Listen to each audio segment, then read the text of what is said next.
অত্যন্ত সোজা সাপটা ডিরেক্ট রাজনীতি করতে পছন্দ করি, দেশের মানুষের জন্য কাজ করতে পছন্দ করি।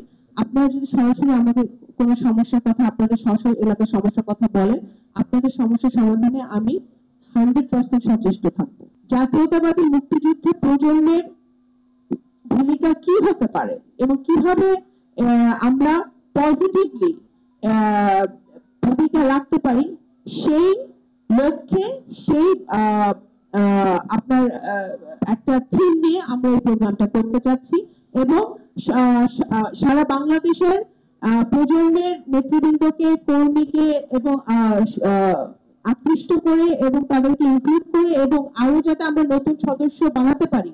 যেসব জেলায় আমাদের কমিটি আছে ভালো, যেসব জেলায় আমাদের কমিটি নেই সেই সব জেলায় আমরা প্রজন্মকে প্রতিষ্ঠিত করতে পারি, সেই লক্ষ্যে কিন্তু আমরা এই সম্মেলনটা আয়োজন করতে চাচ্ছি।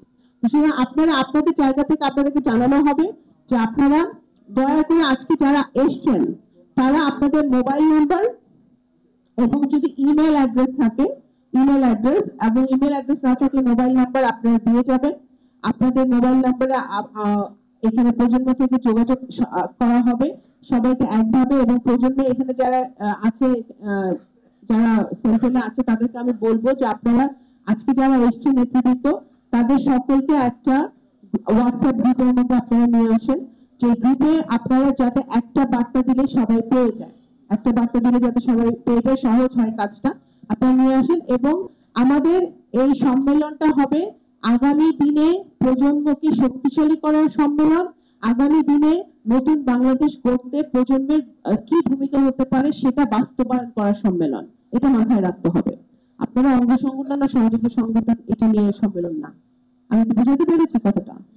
তো আপনারা বোঝেন এবং আপনারা কিছু হলে বিচলিত হবেন না, কারণ আপনাদের পায়ের নিচে মাটি যদি শক্ত থাকে, যেটা আমি মনে করি আছে, তাহলে আপনাদের বিচলিত হওয়ার কোনো কারণ নাই। আপনাদের যে সমস্যাগুলো আছে, বাগেরহাটের যে সমস্যা, খুলনার যে সমস্যার, আবার আপনার কুমিল্লার যে সমস্যা, সিলেটের যে সমস্যা, গাজীপুরের যে সমস্যা, আপনারা সরাসরি আমার সাথে যোগাযোগ করবেন, আমি সমস্যার সমাধান করে দেব, সমস্যা নেই। হ্যাঁ, কিন্তু আমার সাথে সরাসরি যোগাযোগ করবেন, কারণ আপনি যখন মানে 4-5 ভাবে আমার কাছে কথা আসে, তখন কিন্তু কথা পরিবর্তন হয়ে যায়। কথা সরাসরি আমার কাছে আসবে, আমি কথা আমি চাই, আমি ভাই, আমি একজন মুক্তিযুদ্ধের সংগঠকের সন্তান। আমি আমার সুযোগ হয়েছে শহীদ রাষ্ট্রপতি জিয়া রহমানকে ছোটকালে দেখার। আমার বাবা একজন সংগঠক ছিলেন, উনি সারা জীবন দেশের জন্য করেছেন, গণতন্ত্রের জন্য সংগ্রাম করেছেন।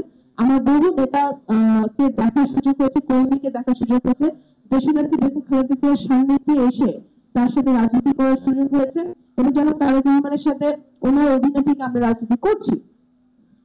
সেই সুযোগটা আল্লাহ তাআলা আমাকে দিয়েছে।